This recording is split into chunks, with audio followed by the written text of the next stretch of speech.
Ethereum proposal would redirect up to 10% of validator rewards. A proposal posted to Ethereum's research forum on June 27, 2026, would let validators send a slice of their staking rewards, up to 10%, into a shared pool for ecosystem funding. The idea, named Validator Redirected Revenue, comes from Clement Lesage, founder of the dispute resolution protocol Kleros, and it has already split the community over a single design choice. A rate that a majority approves becomes mandatory for everyone. The timing is not subtle. The proposal lands while the Ethereum Foundation works through a public funding squeeze, with senior staff departures and warnings that core development budgets could tighten within months. Lesage's pitch is to build a recurring protocol-native funding line instead of leaning on the Foundation's treasury and one-off grants. A toll lane built into validator pay. Under the design, each validator would signal a preferred contribution rate from 0% to 10% of their rewards. The network tallies those preferences, and if a majority of stakebacks a rate above 0, that rate applies across all validators. Redirected rewards would route through a smart contract described as a splitter, which divides the money among recipients based on validators' stated preferences. The mechanism matters more than the headline percentage. This is not an opt-in donation button. A validator who wants to contribute nothing could still be bound to the majority rate, which is the part critics have seized on. Supporters frame it as ordinary collective decision-making. The same way validators already accept protocol rules, they did not individually choose. Opponents frame it as a levy, the math behind a 9-figure pool. The dollar figures depend on staking levels and the ETH price, both of which move, so treat them as estimates. Roughly 35 to 40 million ETH is staked, earning an average reward rate near 1.91%. That works out to about 700,000 ETH in validator rewards per year. Redirecting 5% to 10% of that would generate an estimated 50,000 to 76,000 ETH annually.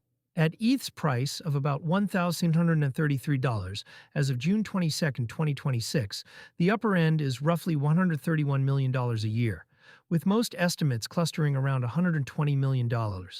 For context, that is a sum in the range of what the Ethereum Foundation has historically spent on grants and core development over a full year, arriving as a continuous stream rather than discretionary disbursements.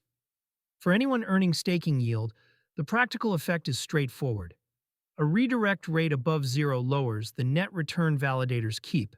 A 10% redirect on a 1.91% gross rate trims the effective yield by roughly a fifth of a percentage point. Small in isolation, but it compounds across millions of staked ETH and changes the number solo stakers and pooled staking products actually pay out. A capture problem hiding in the splitter. The loudest objection is not the cost. It is who controls the money. Because validators set both the rate and the recipient preferences, a coalition holding a majority of stake could in principle steer the entire redirected pool toward projects they own or benefit from. Large staking operators, who already concentrate a meaningful share of the network, would carry outsized weight in deciding where the funds land. Some developers have gone further, arguing the design drags governance into the consensus layer itself. Ethereum has long tried to keep the base protocol neutral and politically thin, leaving funding fights to foundations, DAOs, and off-chain coordination.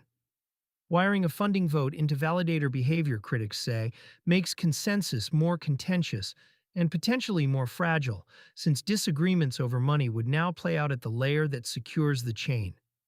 That tension is why the block reported the discussion quickly turned into an Ethereum tax debate. A long road from forum post to code.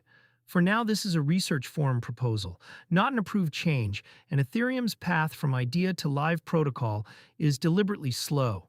A concept like this would need a formal specification, extensive client team review, security analysis of the splitter contract, and broad social agreement before it could reach a network upgrade. Plenty of forum proposals never make it that far.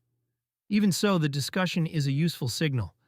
It shows the funding question has moved from the foundation should budget better to the protocol should fund itself. And it forces a concrete trade-off, a reliable revenue stream for public goods against the risk of politicizing the validator set. Both halves of that trade-off are now on the table in writing.